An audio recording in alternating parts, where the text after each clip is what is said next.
BJP BPF एखेलोगो सम सम साहा लोंलायबाय थानाय भिडिअनि फुटेजाव नुनाया प्रमद बर'नि थाखाय गिथावना बम। BJP BPF एखेलोगो सम सम मोजां गाज्रि सावरायनाया UPL पार्टीनि थाखाय गिथावना बांग्रिं। खामानिफोराव गैया भिडिअ BJPआ होआ होमब्लाबो प्रमदआ देरहाया। भिडिअनि फुटेजाव नुबाय BJP BPF एखेलोगो मोजां गाज्रि सावरायनानै साहा लोंलायनाय बेबायदि सम सम BJP आरो BPF एखेलोगो मोजां गाज्रि सावरायनाय बेफोरबायदि भिडिअनि फुटेजाव नुबाय थानायखौ प्रमद बर'आ गिदों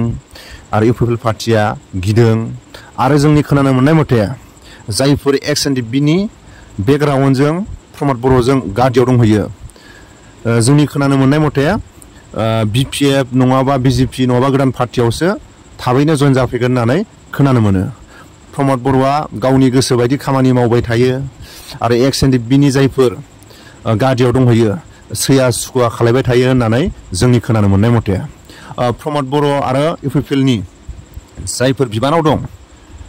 BPF BJP एखेलोगो साहा लोंलायबाय थानाय लोगो हमलायबाय थानाय मोजां गाज्रि सावरायनाय आरो सम सम बिश्वजित साराबो माखासे बिटिआरनि गोहो खुंथायाव थानाय दैदेनगिरिफोरनि सायाव आसि थुनानै बाथ्रा बुंहरनाय बेफोरबायदि सम सम भिडिअनि फुटेजाव खोनानाय आरो नुनाया प्रमद बर'नि थाखाय गिथावना बम आरो UPLनि थाखाय गिथावना बांग्रिं। जोंनि खोनानो मोननाय मथे प्रमद बर'आ रावनावबो सोङा हसिया गावनि पार्टीनाव जाहा खामानि मावबाय थायो होननानै जोंनि खोनानो मोननाय मथे आरो जायफोर एक्स-एन-डि-बिनि जायफोर साफा सानै गादियाव दंहैयो प्रमद बर'आ सैया सुखुवा खालायबाय थायो होननानै जोंनि खोनानो मोननाय मथे बेबायदि प्रमद बर'नि आखुनि थाखायनो सोरबाया BJP सोरबाया BPF सोरबाया गोदान पार्टीयाव जइन जाफैगोन होननानै जोंनि खोनानो मोननाय मथे BJP आरो BPF एखेलोगो सम सम लोगो हमलायबाय थानाया प्रमद बर'नि थाखाय गिथावना बम। BPF आरो BJP सम सम मोजां गाज्रि सावरायबाय थानाया UPL पार्टीनि थाखाय गिथावना बांग्रिं। खामानिफोराव गैया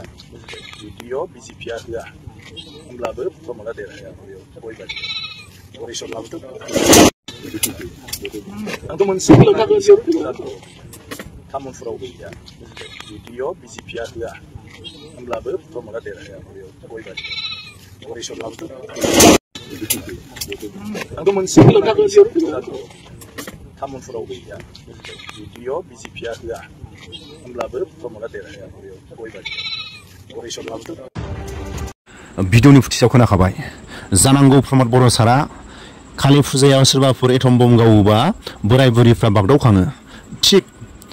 BPF आरो BJP एखेलोगो साहा लोंलायनाय मोजां गाज्रि सावरायनायखौ नुयोबा प्रमद बर'आबो एटम बम बेरनाय बायदि बागदावखाङो जानो हागौ आरो लोगोसे UPL पार्टीनि जायफोर बिबानाव दं जायफोर पार्टीयाव दं BPF BJP एखेलोगो सम सम एखेलोगो लोगो हमलायनानै मोजां गाज्रि साहा लोंलायनाय मोजां गाज्रि सावरायनायखौ नुयोबा जेरै गिदिर बांग्रिं फैयोबा अबेयाव थानो अबेयाव हमथानो अबेथिं खारनो थिग बेबायदि गिथावना बांग्रिंफोर बायदि